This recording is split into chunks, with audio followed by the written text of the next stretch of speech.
तो तुम्हें सारे बड़े बच्चे जितने छोटे बच्चे थे मैं सबको भेज दिया। अभी तुम्हें बड़े बच्चों को मैं इसलिए बता रहा हूँ कि माँ बाप की अदब करना ज़रूरी। जब तक आप अपने माँ बाप का अदब नहीं करेंगे या उनकी बात नहीं मानेंगे तो तुम्हारा ये कायदा पढ़ना, कुरान शरीफ पढ़ना, नमाज़ें पढ़ना, ये सारे बेकार है। समझे आप जी। क्योंकि जब तक आप माँ बाप की अदब नहीं करेंगे, उनको इज़्ज़त नहीं करेंगे, उनकी एक्सपेक्ट नहीं करेंगे तो अल्लाह भी नाराज़ होता है। जब अल्लाह नाराज़ हो गया तो बचा क्या है? कुछ भी नहीं। तो हमारे लिए क्या करना है? माँ बाप की बात मानना है। तुम्हें बड़े बच्चों की, अगर तुम्हें छोटे बच्चों के बराबर ही नहीं बनना, तुम्हारे छोटे भाई रहते, बहन रहते, मम्मी बोलते तुम्हें उनको क्यों नहीं बोलते, खाली हमनाज बोलते, खाली हमनाज बोलते, ऐसी बात नहीं बना।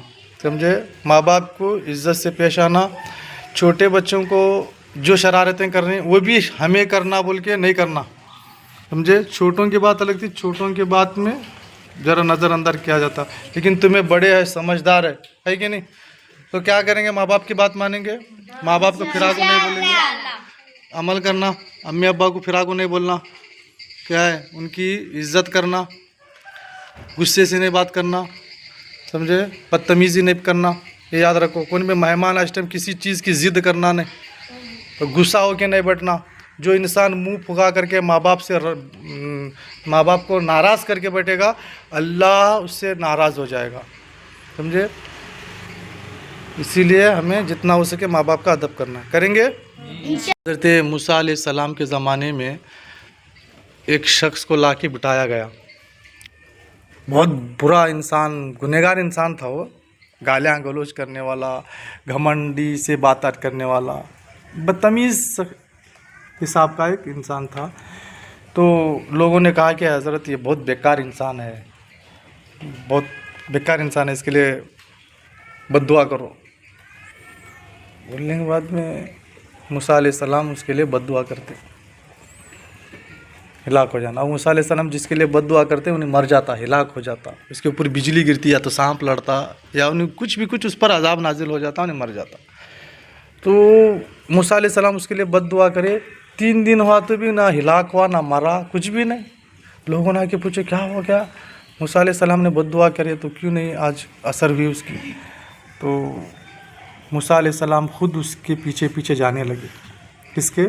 उस शख्स के पीछे जाने के बाद वो क्या देखता है कि अपनी एक बूढ़ी माँ है, उसके मुंह में दांत नहीं है। तो उसने माँ की खिदमत करते हुए रोटी मुंह में डाल के चबाता है और वो मुंह में की रोटी चबाया हुआ लुआब माँ के मुंह में डालता है। माँ के मुंह में दाता नहीं है, मम मम करके खाती है माँ। तो फिर उसके लिए दुआ करती है, ऐ अल्लाह मेरे बेटे की जान माल की हिफाजत फरमा। तो अल्लाह ने माँ के सदक़े में माँ की दुआ को अल्लाह कबूल फरमा लिया। उसके लिए एक ठाल बन गई और वो ठाल हर एक बद्दुआ को रद्द कर देती थी, उसकी जान की हिफाजत करती थी। वो कौन सी दुआ? माँ की दुआ। अब इसी तरह से माँ की दुआ जान की हिफाजत करते हैं तो कितनी बड़ी बात है। तो इसी तरह से तुम स्कूल जाने लगे, कॉलेज जाने लगे या जॉब में जाने लगे, माँ का चेहरा मुस्कुराता हुआ देख के जाएंगे तो अल्लाह उसमें कामयाबी अता फरमाता है। खाली मुस्कुराता हुआ देख के जाना। स्कूल जाने से पहले माँ की कदम बोसी, दस्त बोसी करके मुस्कुराते हुए जाना, माँ को खुश करके जाना, तो इम्तिहान में भी कामयाबी मिलती, पढ़ाई में भी अच्छा ही आसानी होती। माँ की दुआएं लेना ज़रूर, समझे? बेअदबी से नहीं पेश आना जनाबे वाला जी। मैं तुमने एक छोटी सी हदीस बताता हूँ मैं, और कुरान शरीफ में भी माँ के बारे में, बाप के बारे में ज़िक्र आया है। क्या है? माँ बाप के साथ अच्छाई से पेश आओ। अलवालिदैन इहसानुल कुर्बा, अपने करीब रिश्तेदार और अपने माँ बाप के साथ अच्छाई से पेश आओ। रब यानी सगीरा भी कहा गया, यानी माँ बाप तुम्हारे लिए खुदा का दर्जा रखते हैं। रब यानी सगीरा, वो तुम्हारे लिए छोटे खुदा है। अल्लाह ने खुदा का रुतबा दिया किनको? माँ बाप को। रब यानी, रब बोले तो पालने वाला, खिलाने वाला। रब यानी सगीरा, वो तुम्हारे लिए छोटा खुदा है। कौन? तुम्हारे माँ बाप। तुम्हारा खालाते पिलाते, तुम्हारी परवरिश करते, हाँ, तुम्हारा देखभाल करते। तुम्हें माँ बाप के लाड़ और प्यार को ये नहीं समझना, एकदम मामूली नहीं समझना। वो तुम ना चाहते हैं करके तुम्हारा लाड़ो प्यार करते, तुम्हारी जिद्दां पूरी करते, तुम्हें तुम्हारे लाड़ो प्यार के इसमें तुम्हें माँ बाप को जलील करते हैं, ये गलत बात। समझ में? माँ बाप को नमाज को जाओ बोले तो नमाज को जाओ बोलना।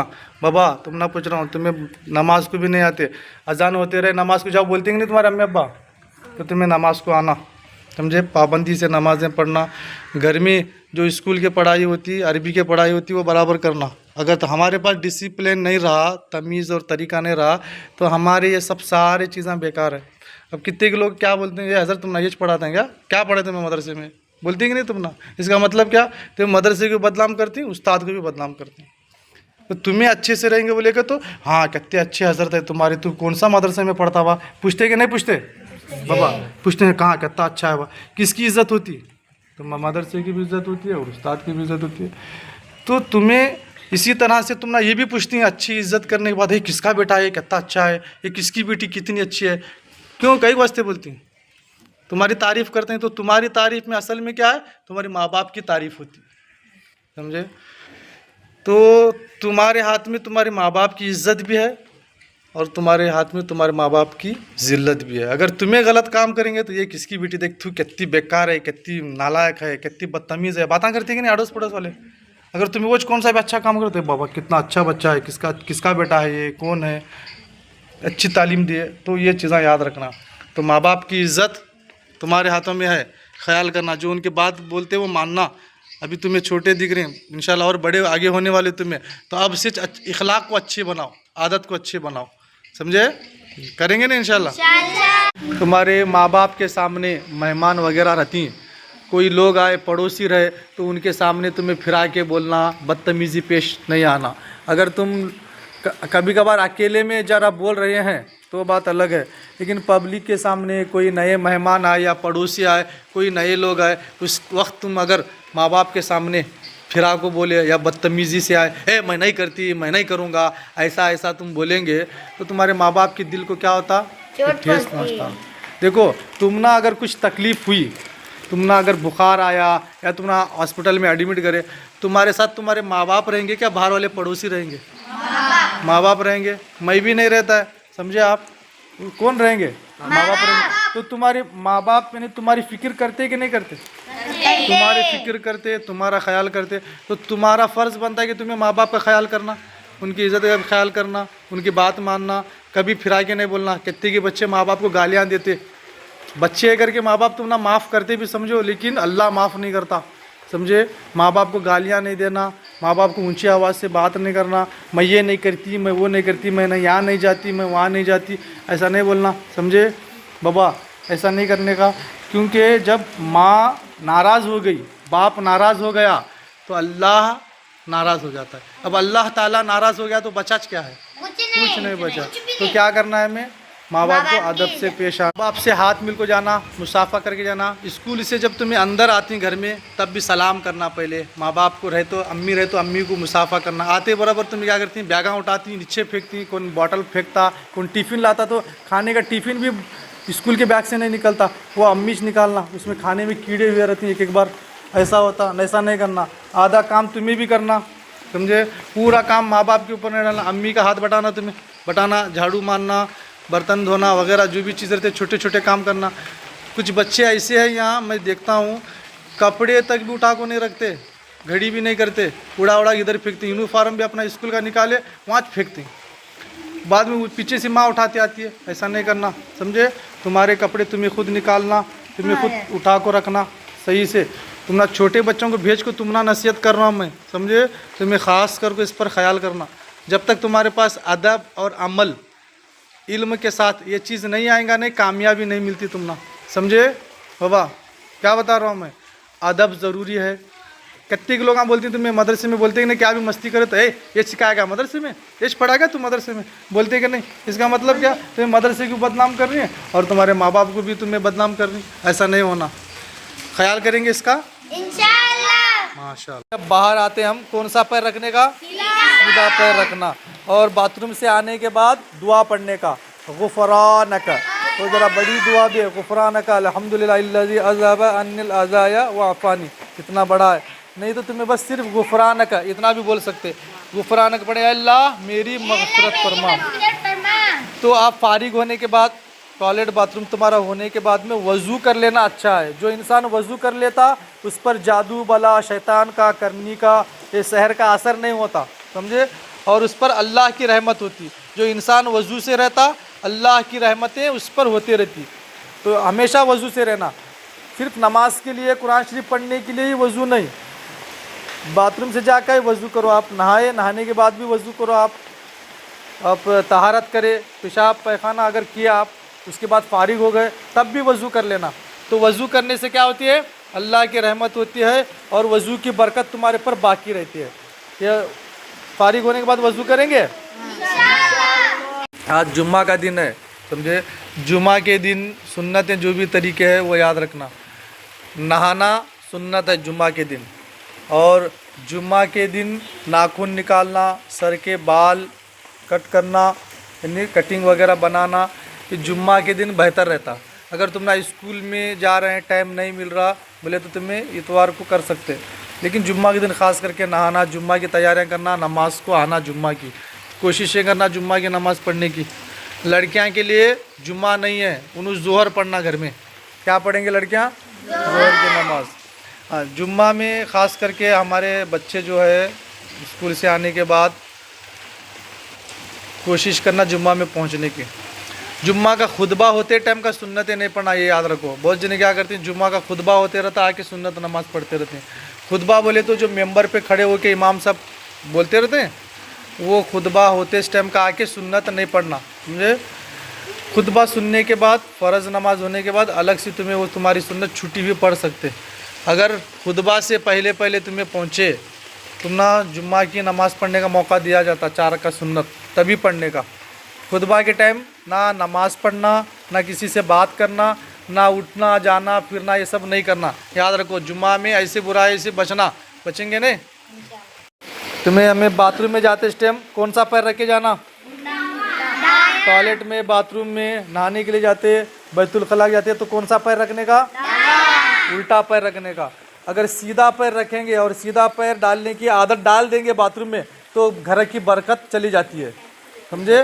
तो सीधा पैर बाथरूम में नहीं डालने का, बाथरूम में उल्टा पैर डाल के जाने का अंदर।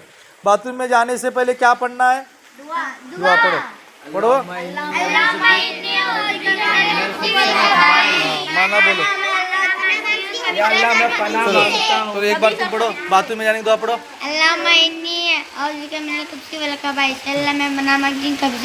आराम से बोलो, तुम बोलो। हाँ, तो ये अल्लाह मैं पनाह मांगता हूँ खबीस और खबीसनी से जब बोलते हैं तो उसके अल्लाह ताला हम ना खबीस और खबीसनी से बचाता है, शैतान और शैतानी से अल्लाह हमारी हिफाजत फरमाता है। जो हमेशा ये तरीका सुन्नत अपनाता रहेगा तो उसके घरों में बरकत होती है। अगर हम ये सुन्नतों को छोड़ देंगे तो हमारा मुसीबतें, परेशानियाँ, बलाइयाँ आते हैं। क्यों? कि वहाँ खबीस, वो खबासत, शैतान, शैतानियाँ, ये सब चीज़ें फैल जाती है, इसमें बेबरकती होती है। तो ये अमल करना। बाथरूम में जाने से पहले चप्पल पहनना, सर पे टोपी लगाना, तुम्हें रहे तो दुपट्टा डाल करके दावा पैर डाल के जाना। जाने से पहले दुआ ज़रूर पढ़ना। पढ़ेंगे? तुम्हें बाथरूम वगैरह में अगर कौन सा भी पैर झकने लगे, तुम्हें दिल में आए सर का अपने मर्जी से ज़िंदगी जीने लगे, अपने मनमानी से तुम्हें सुन्नतों को छोड़कर अमल करने लगेंगे, तो तुम्हारे वजह से, तुम्हारे बुरे अमल की वजह से तुम्हारे घरों की बरकतें चाहती, तुम्हारे माँ बाप की कमाई में बरकत नहीं होती और तुम ना भी एक एक मुसीबतें, परेशानी आने लगते। बार बार बीमार पड़ना, पैसे खर्चा होना, आफतें बैठे बैठे आना, ये परेशानियाँ किस लिए आते घर में मालूम है? हमें सुन्नत के ख़िलाफ़ काम करने की वजह से, हुज़ूर सल्लल्लाहु अलैहि वसल्लम की सुन्नत के ख़िलाफ़ काम करने से, शरीयत को छोड़ करके हमें अपने मर्ज़ी से जो काम करते हैं तो उस पर बरकत नहीं होती है, उस पर बलाएँ अटैक होने लगते, असरात शुरू होते। तो तुम ना क्या बोल रहा हूँ मैं, इसके लिए अमल करना और जब भी जो पढ़ाया जाता है उसे याद करना और जो तुम्हें समझाया जाता है उस पर अमल करना। करेंगे? और तुम्हें जब दुआ करते तुम्हारे माँ बाप के लिए, अल्लाह उसमें बरकत अता फरमाता है और तुम्हारे माँ बाप के परेशानियाँ दूर फरमाता है, तुम्हारे वालिदैन के परेशानियाँ दूर फरमाते हैं अल्लाह, उनके रिस्क में बरकत अता फरमाता है, उनके होने वाले आफतें, बलाएँ हैं तो दूर होते हैं। तो तुम्हें क्या करेंगे? अपने माँ बाप के लिए दुआएँ करना है, नमाज़ें पढ़ना है। करेंगे ना सब? कुरान शरीफ की तिलावत करना, घर में कुरान शरीफ को बंद करके नहीं रखने का। जो बच्चे कुरान शरीफ सीखे हैं, बरकत की नीयत से घर में हर रोज़ाना 1 पेज या 2 पेज पढ़ते रहना। पढ़ेंगे? कुरान शरीफ ज़रूर पढ़ना।